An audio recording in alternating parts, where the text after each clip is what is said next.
رسول اللہ صلی اللہ علیہ وسلم نے فرمایا کہ جب تم اپنے بستر پر لیٹنے آؤ تو اس طرح وضو کرو جس طرح نماز کے لیے کرتے ہو، پھر داہنی کروٹ پر لیٹ کر یوں کہو: اے اللہ، میں نے اپنا چہرہ تیری طرف جھکا دیا، اپنا معاملہ تیرے ہی سپرد کر دیا، میں نے تیرے ثواب کی توقع اور تیرے عذاب کے ڈر سے تجھے ہی پشت پناہ بنا لیا، تیرے سوا کہیں پناہ اور نجات کی جگہ نہیں۔ اے اللہ، جو کتاب تو نے نازل کی میں اس پر ایمان لایا، جو نبی تو نے بھیجا میں اس پر ایمان لایا۔ تو اگر اس حالت میں اسی رات مر گیا تو فطرت پر مرے گا، اور اس دعا کو سب باتوں کے آخر میں پڑھ۔ حضرت برا کہتے ہیں کہ میں نے رسول اللہ صلی اللہ علیہ وسلم کے سامنے اس دعا کو دوبارہ پڑھا۔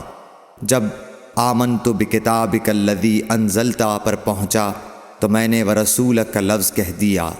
آپ نے فرمایا نہیں، یوں کہو ونبیک الذی ارسلت۔ صحیح بخاری حدیث نمبر 247۔